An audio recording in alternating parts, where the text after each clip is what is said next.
Bonjour, bonsoir et bienvenue pour le rendez-vous ciné numéro 20. Aujourd'hui, on va vous parler de films nuls. 20 ans Ah, déjà. Et pour notre anniversaire, paf, des films nuls. Est-ce qu'on vous gâte?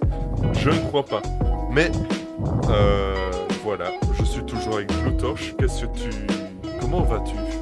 Qu'est-ce que tu as ça va pensé de comme ta toujours. vidéo en solo d'ailleurs? La Bien, nouvelle c'était star de la chaîne. effectivement, je vais te voler la vedette bientôt. Bah ouais, c'était plutôt chouette. Ce sera sûrement pas la dernière, mais voilà, je sais pas non plus grand chose à dire dessus. On verra les critiques que les abonnés auront à dire, évidemment. Eh bien, justement, en parlant d'eux, merci pour la transition. On vous remercie de nous suivre et à être toujours de plus en plus nombreux. Merci beaucoup. Et je vous ai dit qu'on vous parlait de films nuls, mais il y a quand même un peu de positif dans cette vidéo, notamment deux bonnes nouvelles. La première, c'est que le rendez-vous ciné 21, il y aura que des bons films. Abonnez-vous. Et la deuxième bonne nouvelle, bien plus intéressante, c'est que deux dates de sortie ont été annoncées récemment. Kaamelott et Teddy, deux films assez attendus par nous et par les cinéphiles. Alors, pas par Voilà. moi, pour le coup. Non Aucun des mais, deux. non mais on va en parler de ce problème-là. Ouais, je ne regarde pas de Kaamelott. Et Non. je n'aime pas les gens qui font des refs à Kaamelott tout le temps. Mais ça va, Divan n'en fait pas partie. Ouais, C'est-à-dire, c'est c'est la pas première faux. fois que j'entends parler de Kaamelott. Sauf juste avant. Du coup. Donc, passons directement, sans en parler plus, au premier film. Sentinelle qui raconte l'histoire de Clara militaire et qui revient au pays après avoir subi un PST, syndrome post-traumatique, et juste avant que sa sœur se fasse violer. Voilà, bonne ambiance, direct. Je vais commencer par vous parler de ce film. Bon, ce film a beaucoup de faiblesses, on va être très honnête. La mise en scène, elle est défaillante. Le montage, il est à trous. Les situations sont quand même assez absurdes.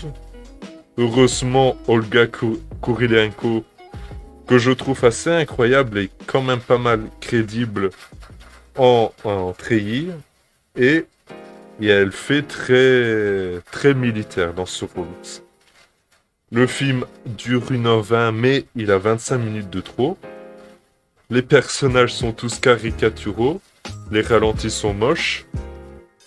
Le film est sur une militaire, mais il ne parle jamais de l'armée. C'est quand même pas mal. Bien joué à lui. Ça part d'une bonne idée, de soldats qui patrouillent dans nos rues, que vous avez sûrement tous croisé si vous habitez dans des grandes villes.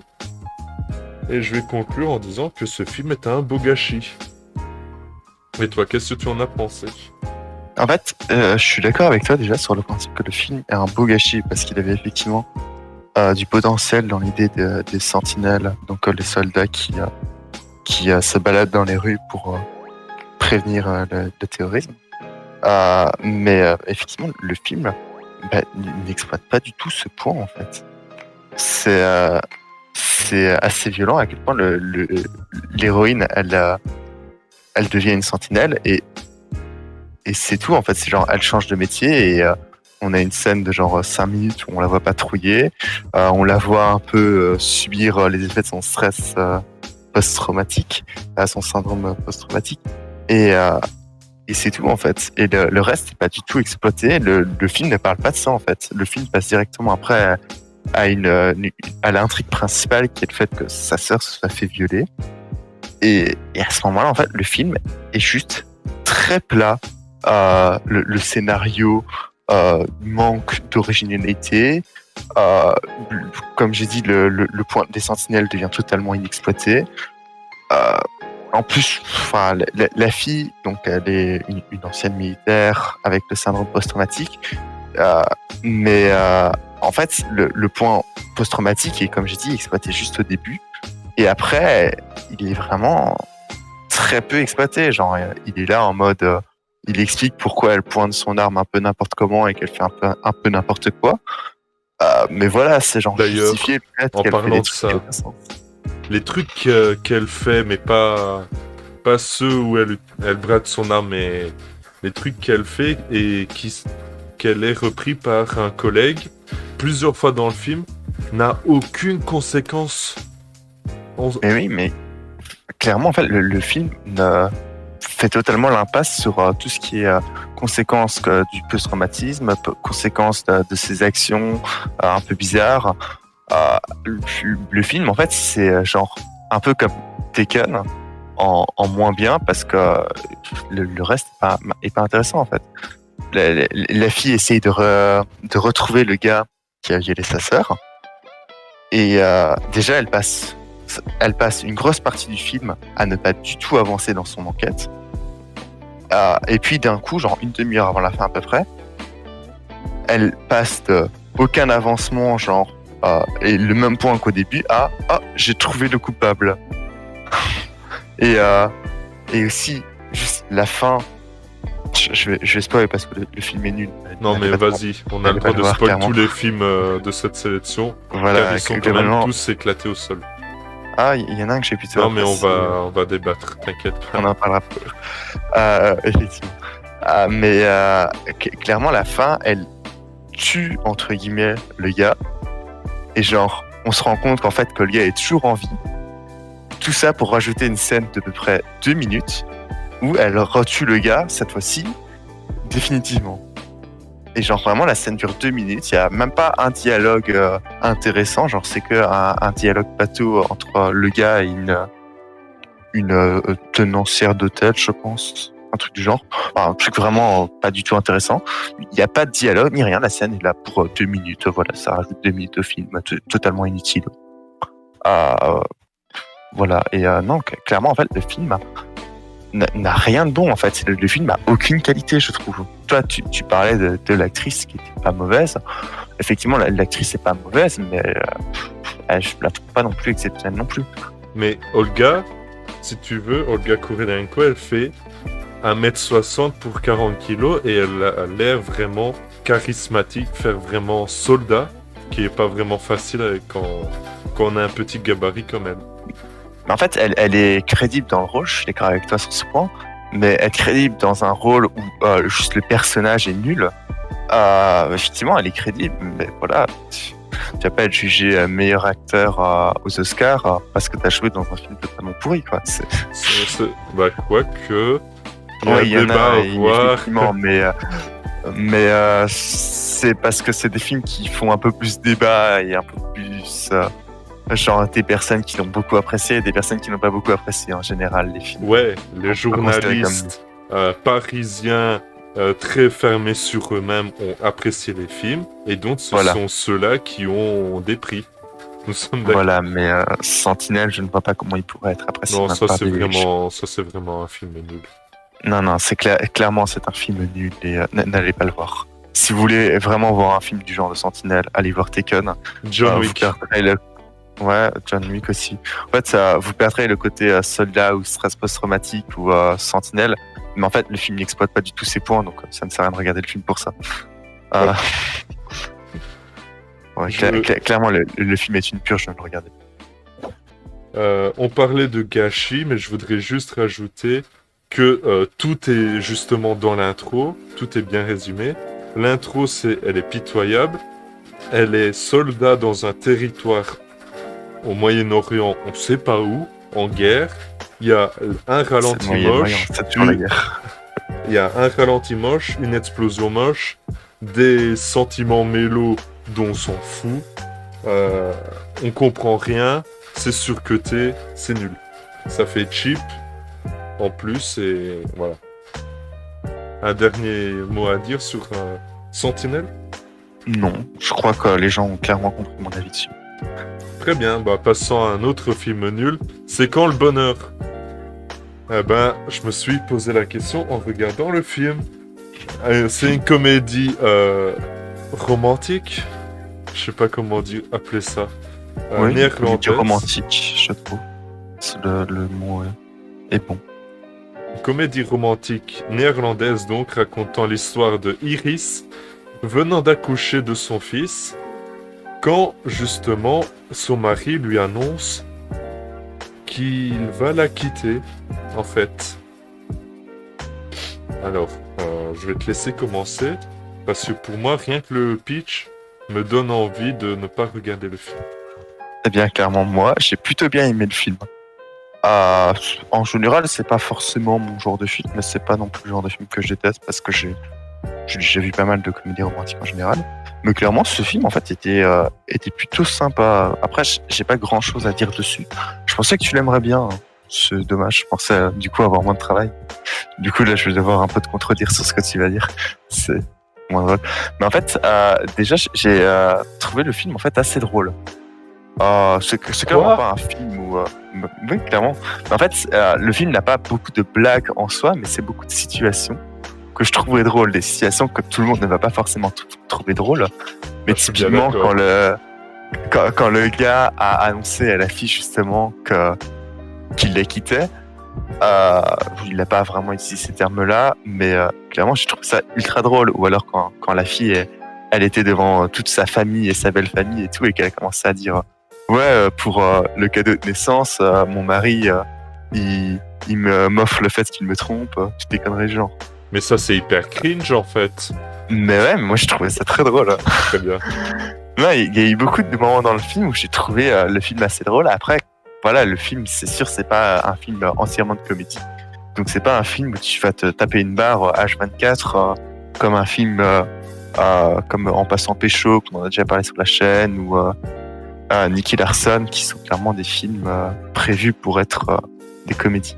Après, ça dépend. Même Antoinette dans les Cévennes n'a pas pour but d'être une comédie au sens propre, mais arrive à faire rire.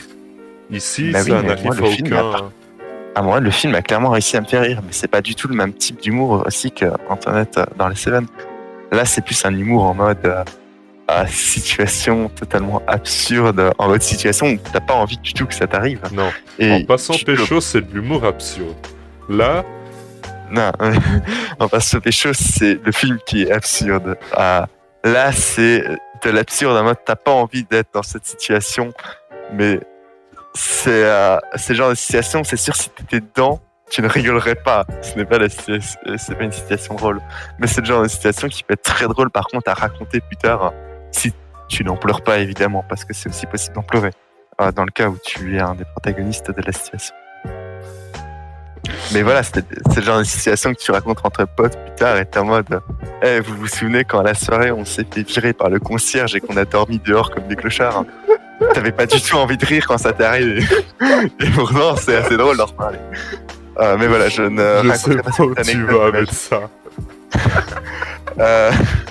Mais voilà, sinon, pour continuer un peu sur le film, parce qu'à part le côté comique, je n'ai pas beaucoup développé, mais en fait, je trouve que le film développe très bien aussi son personnage principal, que tu ne seras sans doute pas d'accord avec. Mais en fait, au départ, le personnage principal... Il y a un personnage principal dans l'histoire ? Il y a un personnage ? En fait, la fille dans l'histoire a pas mal de défauts, et des défauts qui sont dits dans le film explicitement et qui sont dits même par les autres personnages du film qui se rendent compte de ces défauts en fait. Et le film en fait... Je suis tout à fait d'accord avec ça, ça en fait la plus grande qualité du film, il est lucide. Je te laisse continuer. Le film en fait se corrige ensuite au fur et à mesure du temps, progressivement et de manière logique, les défauts de son personnage principal, et ne les corrige pas non plus de manière totale, genre il va pas changer le caractère du jour au lendemain du personnage, ça va clairement être progressif, et elle va quand même garder des facettes des caractères qui restent des défauts dans son caractère, mais qui sont ça. Et clairement, en fait, moi j'ai trouvé que le développement du personnage a été très bien fait, parce que il est incomplet, mais il est très réaliste dans le fait d'être incomplet, parce que le personnage évolue de manière positive, mais il ne va pas évoluer en mode c'était un salaud au départ. Enfin, dans le cas du film, c'était plus une fille totalement égocentrique et superficielle et alcoolique, qui devient totalement hystérique. hystérique, Elle a pas mal de défauts. casse-couille, On ne les citera pas tous. insupportable. Voilà, Non. liste non exhaustive de ses défauts. Donc, et à la fin, elle en perd certains, et elle en garde d'autres, et il y a juste des défauts qui sont juste diminués, mais qu'elle garde quand même. Et en fait, le développement est assez bien fait, je trouve, et assez réaliste. Je l'ai clairement bien aimé. Enfin, je vais te laisser sur ta partie, mais moi, j'ai clairement trouvé le film très sympa à regarder, même si c'est pas un chef-d'œuvre, et ça, pour le coup, tu ne vas pas me contredire là-dessus. Au moins, on est d'accord sur une chose. Donc, il n'y a pas d'histoire. On suit juste Iris entre deux soirs où elle se défonce la tronche à grands coups de vinasse. Mais pourtant, l'histoire, elle est prévisible. Donc, on sait dès le début que qu'elle voit le... J'allais dire dresseur de chien, mais non, le mec qui promène le promeneur ses de chien. le promeneur de Ça chien, s'appelle voilà. Doug. Doug. Putain, Doug. rien de D'ailleurs, son... c'est Doug en néerlandais. Parce qu'on l'a vu écrit en moment donné. Mais oui, c'est Doug en français parce que c'est françaisisé, parce que Doug, ça ferait trop bizarre à entendre. Mais Doug, ça fait américain de seconde classe. Ah, c'est sûr que ça fait pas très hollandais.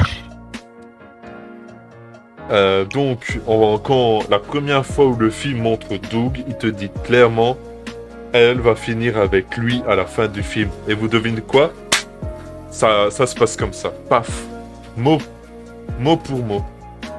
Le film vous montre dès le début que le mari est un connard. Et à la fin du film, le mari est un connard. Et la situation n'a pas changé, je vais dire. Pour le coup, je ne trouve pas que le mari est forcément un connard. Et c'est quand même en partie un connard parce que il trompe sa femme, qui est enceinte. Enfin, il la trompe avant qu'elle soit enceinte. Donc, d'une certaine manière, ça amoindrit un peu ça. Je te laisse continuer de marcher sur des œufs et potentiellement avoir des commentaires insultants de notre public féminin. Mais en fait, la fille au début, c'est aussi totalement une connasse. Genre, elle est tombée enceinte de manière plus ou moins intentionnelle, sans prévenir le gars qui, lui, ne voulait pas d'enfant. Elle n'en fait en fait qu'à sa tête. Et globalement, comme tu disais, c'est une casse-couille, la fille. Et je peux comprendre que le gars juste aille voir ailleurs. C'est totalement logique. Parce que la fille est totalement casse-couille au début du film. Et pour le coup, c'est pour ça que je défends un peu le gars, parce que c'est certes un connard quand même d'avoir trompé sa meuf, mais c'est compréhensible qu'il avait envie de la larguer, et globalement, il l'aurait largué bien plus tôt si elle n'était pas tombée enceinte, ce qui pour le coup est un peu sa faute à elle, et pas la faute au connard. Mais bon, je te rejoins quand même sur le... Ça reste quand même un connard, mais un connard mitigé. Justement, pour continuer sur les personnages, ils sont de manière générale inintéressants, plats, insipides, mais cependant tous caricaturaux, en fait. Donc, comme on l'a dit plus tôt, Iris, c'est une connasse alcoolique. Bon, l'alcoolisme est quand même un alcoolisme soft. C'est pas tonton Roger qui se tape un bite de bière tous les soirs, mais là c'est Iris, bien née, qui se descend une bouteille de vin et qui arrive à se mettre la tête à l'envers avec une bouteille de vin. Donc quoi, elle n'a jamais bu d'alcool. Ce qui est quand même cocasse. Pour une alcoolique, effectivement. Voilà. Après, on ne montre jamais la quantité de bouteilles de vin qu'elle boit, mais bon. Si. Ah si. La scène de la fête. Qu'une bouteille d'alcool? Une bouteille de vin? Oui. Mais bon, j'ai aucun souvenir du film. Je l'ai vu. Ah oui, mais t'as pas de souvenir du film, mais t'as le souvenir du nombre de bouteilles de vin qu'il y avait sur la table après la fête. Ouais, parce que je l'ai noté. Mais je l'ai vu il y a une semaine à peu près. Aucun souvenir. Heureusement que j'ai mes notes, sinon... C'est à peine si je me rappelle du nom. Doug, lui, c'est le beau gosse timide qui... Pas trop timide, je trouve. Ouais, quand même caractérisé comme beau gosse timide. Beau gosse, je suis d'accord qu'il est caractérisé comme ça. Timide, pas vraiment. Pas sûr de lui, ça, oui, ça, je suis d'accord. Voilà. Je suis pas forcément d'accord. C'est globalement cet archétype de là. Il y a évidemment, parce que bon, j'ai l'impression quand même que c'est un film un peu réac, puisqu'il y a la copine salope et la copine salope.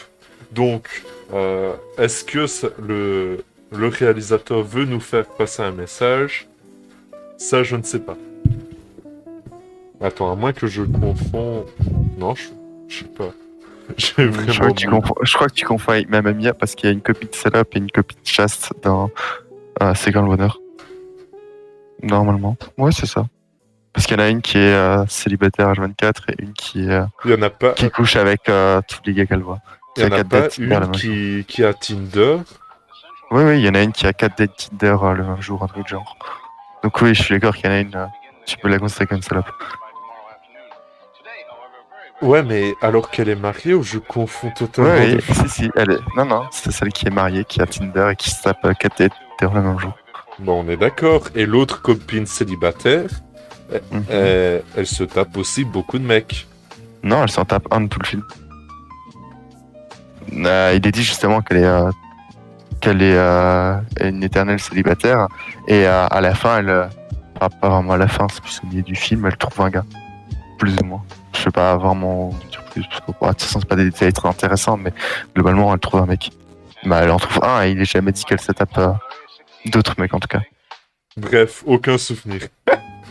Effectivement. Le film, je peux rien lui reprocher en vrai. Il est pas mauvais, mais il y a absolument rien pour lui. Il y a aucune mise en scène, aucun effet de réalisation, aucune photographie. C'est vraiment insipide, à l'image de ses protagonistes. Donc le film a vraiment la tête d'un téléfilm à la 100% bio, mais en pire en fait. Donc c'est triste, c'est ni à voir, ni à recommander, donc je ne vous propose ni l'un ni l'autre. C'est dingue à quel point on n'a pas du tout le même avis sur ce film. Moi, j'ai clairement passé un très bon moment à le regarder. Attends le film suivant. Ouais, ça risque d'être aussi drôle, effectivement. Et je trouve vraiment que c'est un plutôt bon film, en vrai. C'est comme bonheur. Vraiment, je vous le conseille vivement si vous voulez passer un petit moment sympa, regarder un petit film de ce genre-là. Vraiment. Pour moi, c'est un peu comme 100% bio, mais en mieux. Pour reprendre les termes de Divan. En vrai, quand tu vois 100% bio, tu te demandes comment c'est possible de faire pire, mais bon. Il y en a certains qui réussissent des prouesses. Mamma Mia. Prochain film, donc. Raconte l'histoire de Sophie, jeune potiche égoïste et narcissique, qui invite à son mariage 3 hommes inconnus qui pourraient être chacun son père. Blue Torch a voulu que je commence alors qu'il a recommandé ce film. Ainsi soit-il. Donc, le film est réalisé avec le cul. C'est quand même étonnant. Non, je vais pas continuer ma blague. Elle est un peu vulgaire. Cependant, le seul point positif du film, c'est qu'il y a de temps en temps un joli cadre. J'en ai compté 3 sur tout le film qui fait 2 heures 1h45. 1h50. 1h50. Avec 10 minutes de générique. Ouais. On peut considérer 1h50. Le seul personnage qui a du bon sens dans toute l'histoire, c'est le petit ami. Qui a 3 scènes. Et 5 lignes de dialogue. L'histoire, elle est osef. Les personnages, ils sont tous insipides. Enfin, ils se voudraient intéressants, mais rien à faire. Les chansons, bon, je reconnais qu'elles sont bien écrites, mais le problème, c'est que ça se chante tout le temps. Et que je déteste les comédies musicales. Les chansons, elles sont là, elles racontent pas grand-chose, mais elles sont jolies, donc ça passe. Qu'est-ce que je peux dire? Oui, non, il n'y a pas grand-chose à dire. Les personnages masculins, ils sont idiots. Les personnages féminins sont idiots, donc J'ai envie de dire que la parité est réalisée. Peut-être un autre point positif du film. Qu'est-ce que tu peux en dire? Je me doutais que tu n'allais pas aimer ce film. C'est En fait, étonnant. C'est une histoire Personne d'amour sous forme de comédie musicale. Est-ce que Divan va bien aimer ce film? en fait, déjà, les comédies musicales, c'est souvent des histoires d'amour. C'est souvent pas la peine de préciser. En tout cas, je ne connais pas de comédie musicale qui sont des histoires d'amour. Après, je ne connais pas non plus des centaines de comédies musicales. Je vais être honnête. Mais à mon avis, ton problème est plus en général le genre du film qui te pose problème plus que le film en lui-même. D'ailleurs, ça donne envie limite de te faire partager d'autres comédies musicales pour voir si tes avis seront plus pertinents. Mais en fait, le film a clairement tous les défauts qu'on peut donner à une comédie musicale.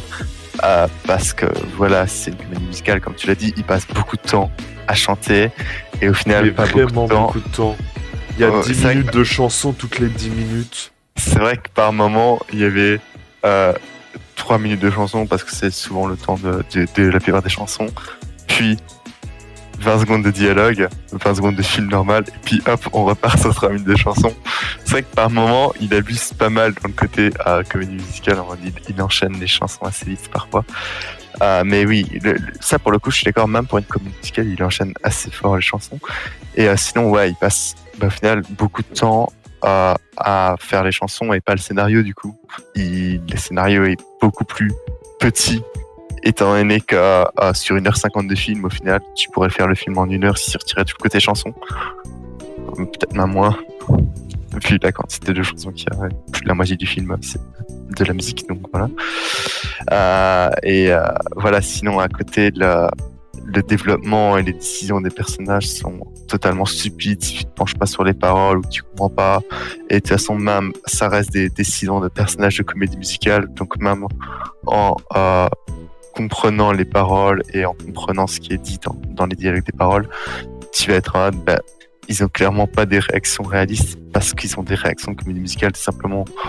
En plus, ils brisent plus ou moins constamment le 4e mur parce que les chansons sont pas internes au film. Pas vraiment. Ça, d'accord, si tu veux. Ça, je suis prêt à l'accepter. Mais le fait que l'histoire en général, le début du film jusqu'à la fin du film, il ne raconte rien. Mais en fait, si, moi je trouve. Mais en fait, je trouve justement que l'histoire est plutôt chouette en fait, justement, dans le film. Et je trouve que c'est au final même un de ses gros points forts. J'ai les yeux écarquillés. Non, vraiment, l'histoire est assez originale pour une comédie romantique, si on exclut le fait que c'est une comédie musicale et pas vraiment une comédie romantique. Ouais. Il est vraiment assez bien fait, en fait, avec des développements assez chouettes et des personnages vraiment très sympas, je trouve. En plus, il ne se concentre pas que sur un personnage, qui est souvent le cas des comédies musicales ou des comédies romantiques. Là, il se concentrera beaucoup plus sur 2 personnages, qui est la mère et la fille. Bon, ce qui fait que ça passe un peu moins de temps du coup à développer individuellement chaque personnage, mais le film le fait quand même plutôt bien, je trouve. Et en fait, clairement, pour un scénario de comédie musicale, justement, le scénario est vraiment très bon, je trouve. En plus, comme tu l'as dit, les musiques sont sympas. Moi, je les ai même trouvées assez chouettes, surtout que j'ai beaucoup écouté ces musiques à cause de ma sœur et ma mère qui aiment bien faire passer ces musiques dans toute la maison. Donc je suis assez habitué à les entendre et globalement, même en regardant le film, je les apprécie Comme toujours quoi, autant. on a tous eu des traumatismes étant petits. Toi, c'est ça. Moi, c'était regarder des films comme Massacre à la tronçonneuse avec des cornflakes. J'aurais pu te faire regarder des comédies musicales moins bonnes, genre High School Musical. J'avais oublié l'existence de cette franchise. Ouais, mais je m'en suis rappelé ici en regardant Mamma Mia. Je préfère oublier aussi, mais ouais, j'ai vu les 3 premiers films. Il y en a 3 ? Je crois qu'il n'y en a que 3, donc je les ai tous vus. Comment ça, que 3 ? Il y en a. Ouais, c'est potentiellement pas les meilleures comédies musicales, mais ouais. Et sinon, si j'avais juste choisi une comédie musicale pour te faire souffrir, j'aurais choisi La La Land. Comme ça, j'en aurais profité pour découvrir. J'ai vu La La Land. Je ne l'ai pas vu, moi. J'ai beaucoup aimé La La Land. Sérieux ? Ouais. C'est étonnant. T'as pas envie de le mettre au prochain rendez-vous ciné comme ça? Et non, le prochain Ah. rendez-vous ciné, c'est un bon film.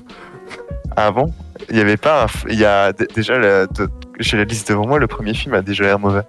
Mais oui, on ne vous spoilera pas, vous allez le voir la semaine prochaine ou la semaine encore après, je ne sais pas exactement quand est-ce qu'il sera tourné. Voilà. Mais ouais, voilà. Donc clairement ici, à Mamma Mia, je me doutais clairement que tu n'allais pas aimer. Et je voulais surtout voir en fait ce que tu allais dire sur les comédies musicales en général. Je suis plutôt étonné que tu aies aimé La La Land. J'aimerais vraiment avoir ton avis. Donc ça me dérange vraiment pas si tu le mets à un moment donné dans le rendez-vous ciné. Pas forcément la semaine prochaine, pas forcément la semaine d'après, mais clairement, n'hésite pas à le mettre à un moment. Bah, dès que Voilà. j'achète le Blu-ray, je vais le mettre. Bah clairement, j'ai hâte de voir ton avis dessus, sache-le. Mais ouais, sinon, Mamma Mia, je le conseillerais pas si vous aimez pas les comédies musicales en général, parce que vous allez avoir le même avis qu'Yvan. Sinon, clairement, si vous aimez les comédies musicales, ou si vous avez rien contre les comédies musicales, le film est vraiment bien regardé. Et bah, n'hésitez pas à le voir, c'est toujours un chouette film, en plus c'est un classique au final des comédies musicales. Donc clairement, si vous aimez les comédies musicales, en fait, vous l'avez sûrement déjà vu, le film. Je n'ai même pas à vous le conseiller. Peut-être conseillerais-tu de le revoir? Non. Ah, ça, les gens font ce qu'ils veulent, hein. Ils l'ont déjà vu, ils ont déjà leur avis dessus. Donc, s'ils l'ont déjà vu, je vais pas conseiller de le revoir. Ils font ce qu'ils veulent. Qu'est-ce que tu veux que je dise? J'en ai aucune idée, putain. Cette séance d'enregistrement a quand même été assez longue, à force de parler de mauvais films. Ça Ouais, ça va, moi j'en ai bien aimé un. Enfin, deux en fait, parce que j'ai bien aimé Mamma Mia aussi. En même J'ai temps, bien aimé. c'est comment ton ça film, c'est normal que tu l'aies un peu aimé. Non, non, j'ai déjà proposé des films que j'aimais pas, il me semble, non? J'ai Oui. un doute. Peut-être. En même temps que oui. Mais c'est un peu étonnant de proposer un film qu'on déteste. Après tout, pourquoi pas, je vais proposer un film que je déteste au hasard prochain, Mamma Mia. Mais Donc- en fait, j'ai aussi surtout déjà proposé des films que je n'avais pas encore vu avant de ciné. Donc, ça aide à détester un film que je propose. En effet, mais c'est jouer à la roulette russe dans ce cas-là. Dans ce cas-là, oui. Donc ça fait plus de 30 minutes qu'on parle. Est-ce que cette vidéo a été intéressante? Je pense, on a fait quelques bonnes blagues. Est-ce qu'elle a été utile? Non. On va être très honnête. Si vous mettez un like, c'est vraiment par pitié. Donc mettez des likes et pitié de nous. Nous prenons toute la pitié que vous nous offrirez. Mais surtout, l'argent de YouTube. Ça, c'est le plus Oui. important. Ramenez vos potes pour faire plus de vues. Comme ça, nous, on fait plus de vues. Et voilà. C'est faux, je ne touche rien. La chaîne, c'est Divan qui la gère. Donc, malheureusement, je ne suis que le figurant. Et voilà. Je garde tout. C'est comme ça que marche le capitalisme. Bon, Tristesse. on va conclure cette vidéo indécemment longue pour rien. Effectivement, la vidéo commence à être longue, donc on va vous laisser. Merci d'avoir suivi.